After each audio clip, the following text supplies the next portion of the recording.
My wife said life would be better if I hadn't survived. So I made her wish come true. Have you ever overheard something so devastating it changed your entire life in an instant? I did. 3 weeks after a drunk driver nearly killed me, I heard my wife whisper the one sentence no husband should ever hear. Her voice floated down the hallway like a blade. Sometimes I think it would have been better if he hadn't survived. I can't stand him anymore. I froze, a glass of water shaking in my hand. My body was a mess of stitches and casts held together by sheer luck. A miracle, the doctors called it. But my wife, Catherine, she didn't see it that way. She was on the phone with her mother, complaining about me, about how the accident made her realize feelings she'd been burying for years. The glass slipped and shattered on the floor. She gasped, hung up, and rushed out. "Ethan, are you okay?" I just backed away into the guest room and pretended to be asleep. That night, staring at the ceiling, I made a decision. If she wished I had disappeared, I would give her exactly that. The next morning, she brought me breakfast, acting like nothing was wrong. As soon as she left for groceries, I got to work. I looked at our joint bank account, over $127,000, our savings, my bonus. Then, an account she didn't know about with another $18,000. Not enough to disappear forever, but it was a start. Cashing out my 401k would hurt, but freedom required sacrifice. I didn't just want to vanish.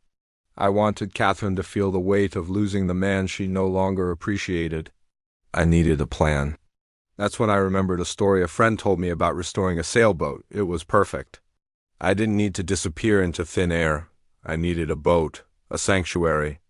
I called my friend Derek. A week later, he found her, a 36-foot cruiser. Seaworthy, discreet, perfect. I named her Second Chance. For the next 6 weeks, I lived a double life. By day, the recovering husband doing physical therapy. By night, I was secretly building my escape, moving money, and overseeing the boat's upgrades. Meanwhile, Catherine grew more distant. More texts she hid, more late nights at school.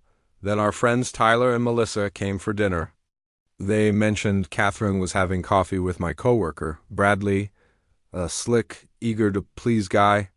Tyler said it was probably nothing, but the look he exchanged with Melissa told me everything. A few weeks later, I heard it with my own ears. Bradley was in my house, in my bedroom, with my wife. "I can't keep doing this," she whispered. "He doesn't deserve you," he replied. That was all I needed to hear. I walked out into the rain, straight to Derek's workshop, soaked and shaking. That night, I slept on Second Chance. The next morning, I called Catherine from a burner phone. "I know about Bradley," I said. The silence was deafening, followed by pure panic. "Please come home. We can talk."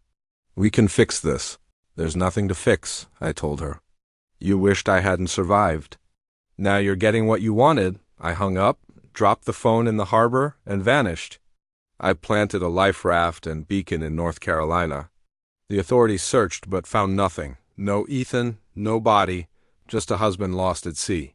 6 months later, I was in the Bahamas, living as James Carter, sunburned, bearded, and healthier than I'd been in years.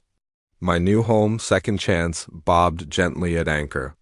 One evening at a beach bar, I met a woman named Rachel.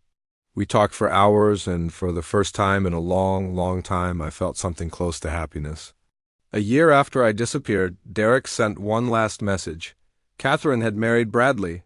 She was pregnant. The news didn't hurt. It was just closure.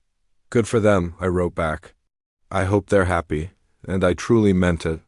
Because as I stood on the deck of my boat, watching the Caribbean sunset, I realized something. Catherine didn't free herself when she betrayed me. She freed me. The man she couldn't stand was gone.